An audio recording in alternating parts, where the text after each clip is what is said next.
Bismillah. Assalamualaikum warahmatullahi wabarakatuh.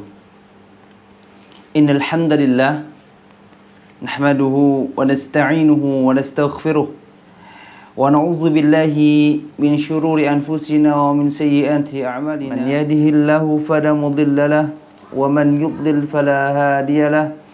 Asyhadu an la ilaha illallah wahdahu la syarika lahu wa asyhadu anna Muhammadan abduhu wa rasuluh sallallahu alaihi wa ala alihi wa ashabihi wa man tabi'ahum bi ihsanin ila yaumiddin. Assalamu tasliman katsira, amma ba'du. Kepada para pemirsa Akhyar TV dimanapun berada, kita pada hari ini insyaallah akan melanjutkan kembali kajian bedah buku agar ilmu menjadi berkah. Dan kita masih membahas bab pertama tentang keberkahan ilmu dan sudah masuk poin yang C tentang sebab-sebab hilangnya keberkahan ilmu. Alhamdulillah allazi bi ni'matihi tatimmus shalihat.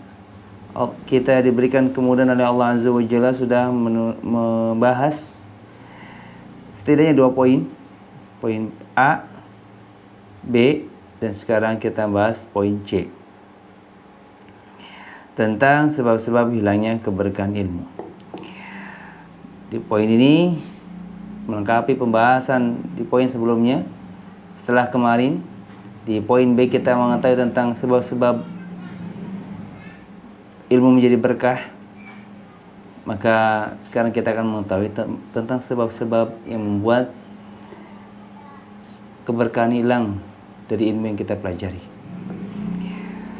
Setelah kita mengetahui sebab-sebab datangnya keberkahan ilmu, maka kita pun harus mengetahui sebab-sebab yang menyebabkan hilangnya keberkahan dari ilmu, agar kita bisa waspada dan jangan sampai melakukannya. Karena terkadang ketika kita mengetahui sesuatu yang buruk, bukan untuk dilakukan, tapi untuk ditinggalkan.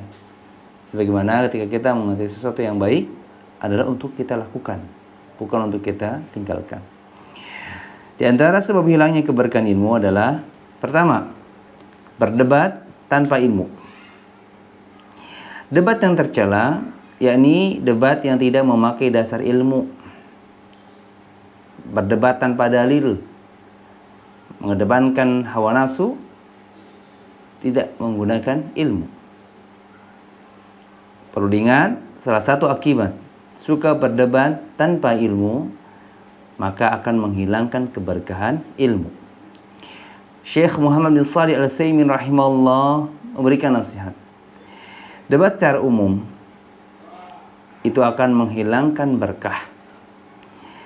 Sebagaimana Nabi sallallahu alaihi wasallam bersabda, "Abghadhur rijali ilallah al-aladul khasimu."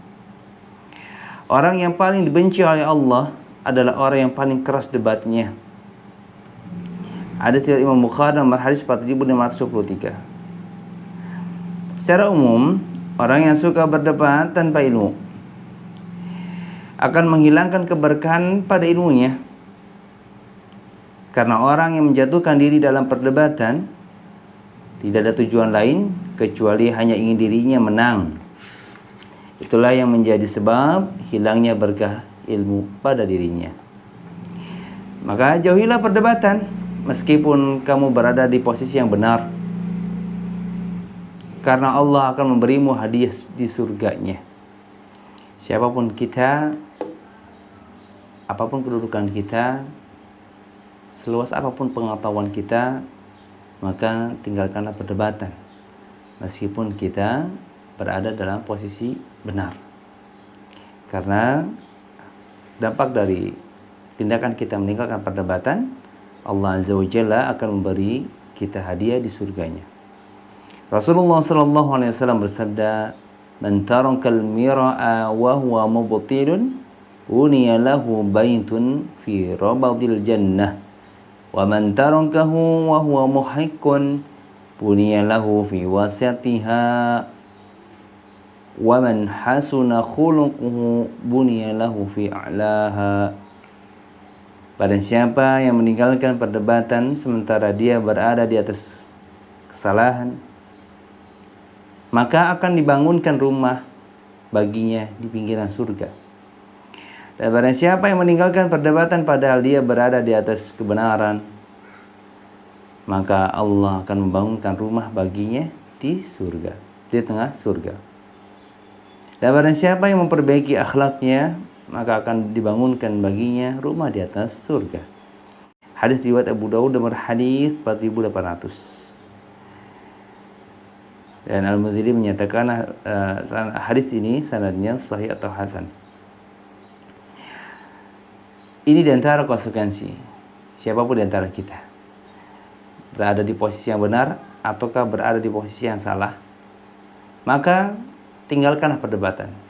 Ketika kita menghadapi suatu pihak ataupun orang yang menanyakan sesuatu pertanyaan, lalu ketika kita jawab, dia membantah, ingat, bedakan membantah dengan merespon. Kalau membantah, indikasinya menolak jawaban dari kita, meskipun penolakan tersebut tidak memiliki dasar yang kuat, tidak memiliki latar belakang yang jelas. Semata-mata karena tidak suka dengan jawaban kita, akhirnya ditentang, dibantah. Ini namanya membantah.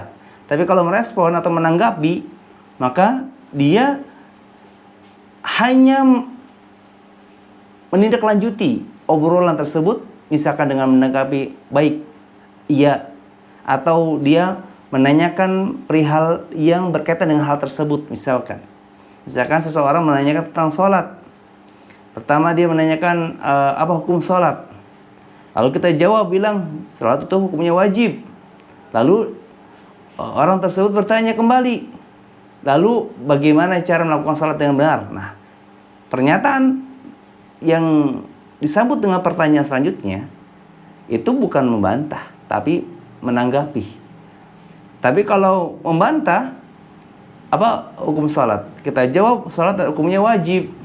Lalu dia bilang, oh tidak wajib, salat itu tidak wajib. Nah, ketika sudah nyata jelas pendapat kita berdasarkan dalil dibantah, sedangkan dia tidak memiliki dalil, maka itu namanya membantah, menolak. Maka keadaannya obrolan seperti inilah yang harus kita tinggalkan. Tapi ketika dia menanggapi, dia merespon, menindaklanjuti obrolan tersebut, maka ini satu hal yang berbeda dengan perdebatan, sehingga boleh kita lanjutkan obrolannya dan insya Allah memiliki faedah yang sangat banyak. Mudah-mudahan dengan obrolan tersebut, penjelasan yang kita sampaikan menjadi ilmu yang bermanfaat untuk orang tersebut, sehingga dia bisa mengamalkan ilmu yang kita sampaikan, dan ini menjadi amal jariah untuk kita juga insya Allah. Jadi sekali lagi, hanya sebatas penekanan, ada perbedaan antara menanggapi dan membantah. Sekali lagi, jangan pernah merasa kalau saya nggak membalas jawaban dia, nanti saya disangka kalah. Hilangkan sugesti semisal itu.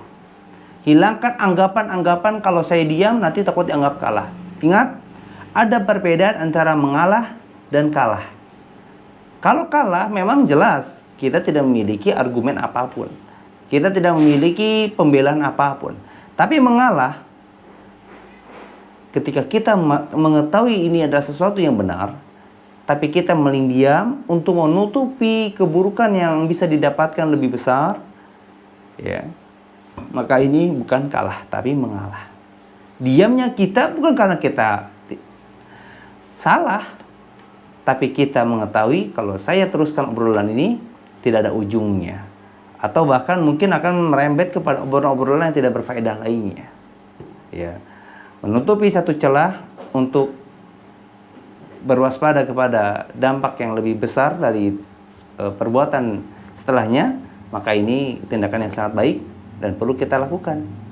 Karena perdebatan menang atau kalah tidak ada urusan.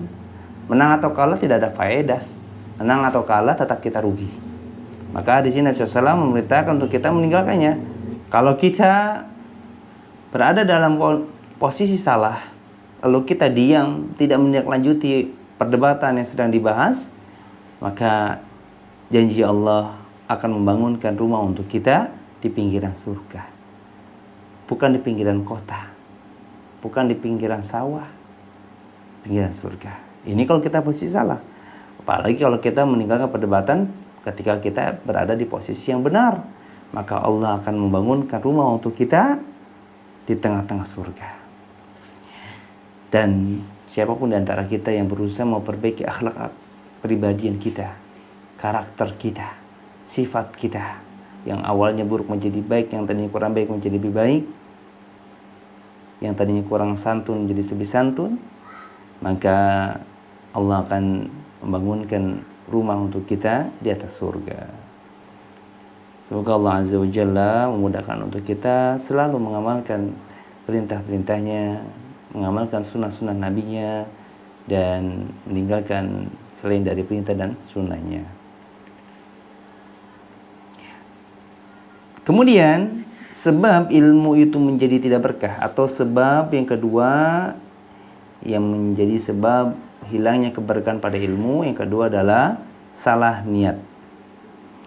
Para ulama salaf sangat keras dalam berjuang menggapai keikhlasan dan menaklukkan hawa nafsu serta ambisi-ambisi duniawi lainnya. Imam Sufyan Ats-Tsauri rahimahullah berkata, "Tidaklah aku merasa lebih sulit, merasa lebih berat untuk memperbaiki sesuatu kecuali urusan niatku."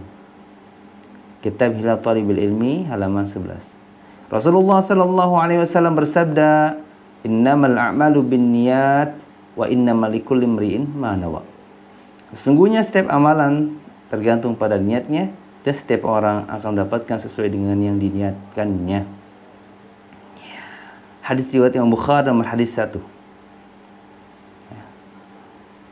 Tidak ada perkara yang sangat susah bagi seorang ulama untuk diubah, untuk dijaga, melainkan masalah niat.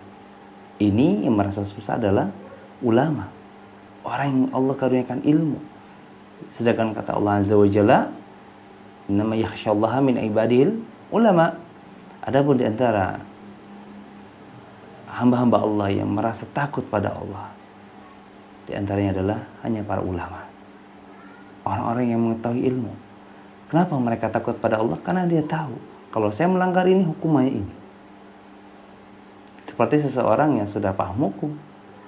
Nah, kalau saya berurusan masalah beginian, nanti ujung-ujungnya saya akan mendapatkan sanksi ini. Mendingan saya diam, mendingan saya tidak melanjuti kasus ini. Gitu kan. Dengan kita mengetahui sesuatu, kita akan mendapatkan kebaikan dari sesuatu tersebut atau akan terhindar dari sesuatu tersebut. Seperti ketika kita tahu di situ ada jalan lubang yang besar, atau jalan ini tuh tidak bagus sehingga akan menghambat perjalanan kita atau mengganggu kenyamanan kita dalam berkendara, maka kita harus segera menghindar atau cari jalan yang lain, yang lebih baik, yang lebih halus, yang lebih rata. Kita bisa menghindar kalau di situ ada keburukan, kita bisa melanjutkan kalau di situ ada kebaikan. Dengan ilmu kita akan lebih tahu daripada orang yang tidak berilmu. Ketika kita merasa diri kita orang yang tidak berilmu, maka seharusnya kita sangat takut dan sangat khawatir kita akan selalu dikalahkan oleh niat. Para ulama saja merasa terkadang dirinya menang, mengondisikan niatnya, terkadang kalah. Makanya ketika kita berbicara masalah niat, bukan soal niatkan di hati, bukan soal kamu gak usah urusin perbuatan saya, urusin perbuatan kamu sendiri, gak begitu. Ketika kita mendapatkan nasihat tentang perbuatan kita, dengarkan. Ketika memang ada kesalahan dari kita, perbaiki. Ketika memang ada kebaikan untuk kita, patuhi. Karena masalah niat bagi orang yang kekeh merasa dirinya niatnya paling stabil, itu juga sesuatu yang tidak masuk akal. Karena sesuatu yang masuk akal, justru niat itu susah diaturnya. Ya. Kadang saat ini kita menang mengondisikan niat, kadang sisi lain kita kalah. Banyak kok di antara kita sekarang yang kalau lagi senang ibadah, menuntut ilmu, sangat semangat. Tapi ketika tidak dalam keadaan senang, ketika dalam keadaan susah, dalam keadaan sedih, jangankan beribadah, menuntut ilmu aja malas. Bahkan dia mengurung diri.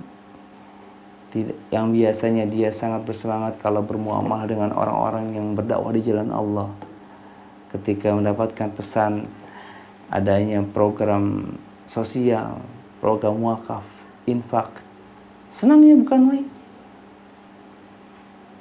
Obrolan cair, tidak kaku. Tapi ketika diuji dengan kesempitan, terkadang di antara kita susah untuk menjaga niat kita. Di antara bentuk kita bisa mengondisikan niat, kita tetap akan bisa melakukan suatu amalan salih dengan stabil. Kalau saja kita memang bisa mengondisikan niat kita, tentu dalam keadaan apapun, kapanpun, dimanapun, kita akan bisa selalu beribadah kepada Allah dengan istiqomah.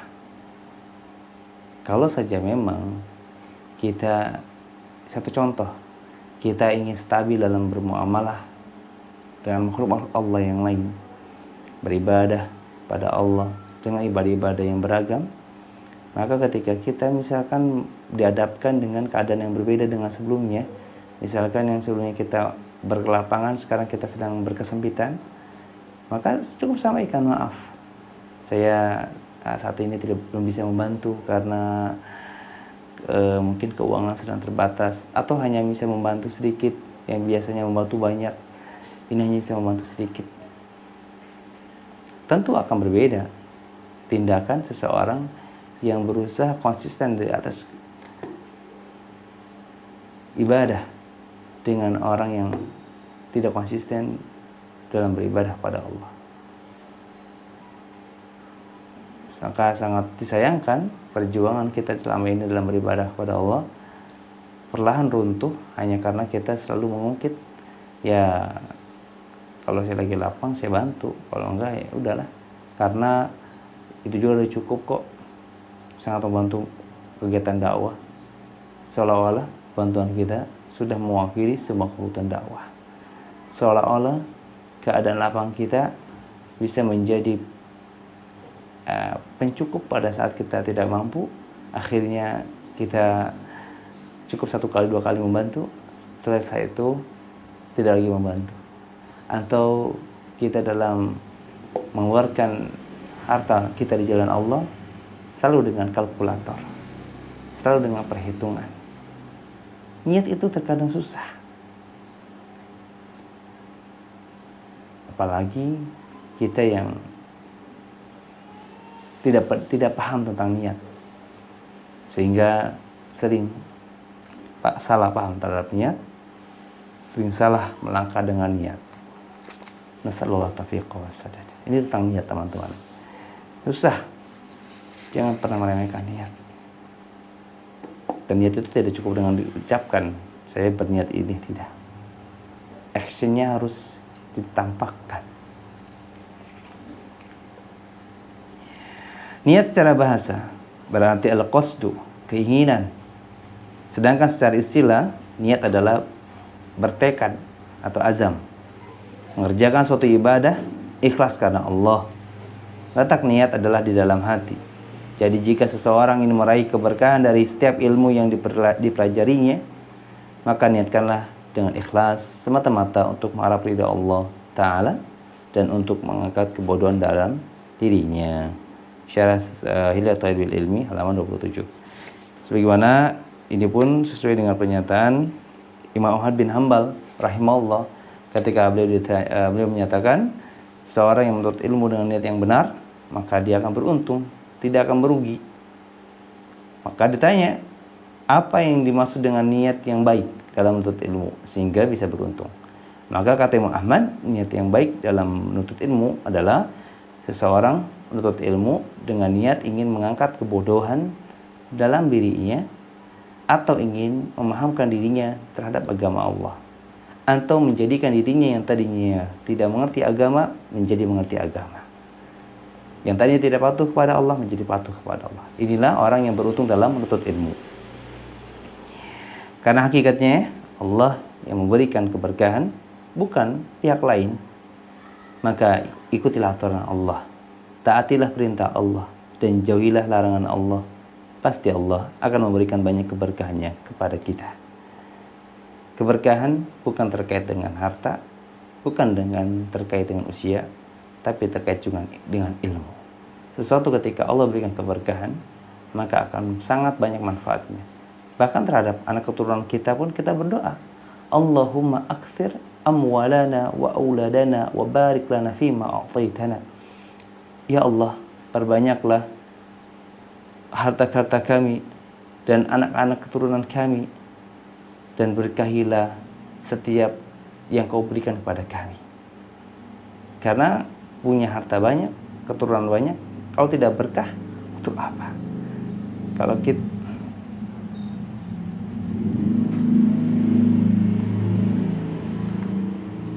Kalau kita diberikan ilmu, wawasan, hafalan, tapi tidak berkah, untuk apa? Semua itu akan menjadi kenangan. Sangat menyedihkan kalau kita memiliki status mantan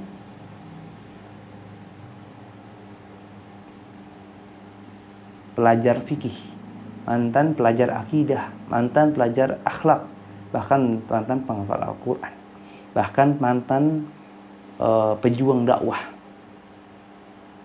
Inilah efek dari berkah. Berkah akan membuat kita tetap berada dalam satu keadaan yang baik. Maka semoga Allah Azza wa Jalla selalu memberikan keberkahannya dalam kehidupan kita beserta keluarga kita, dan semoga Allah Azza wa Jalla memberkahi usia dan waktu kita. Subhanakallah bihamdika asyhadu an la ilaha illa anta astaghfiruka wa atubu ilaik. Insyaallah bagian ketiga tentang sebab ilmu menjadi tidak berkah atau hilangnya keberkahan dari ilmu, tentang dosa, kita akan bahas di pertemuan selanjutnya. Assalamualaikum warahmatullahi wabarakatuh.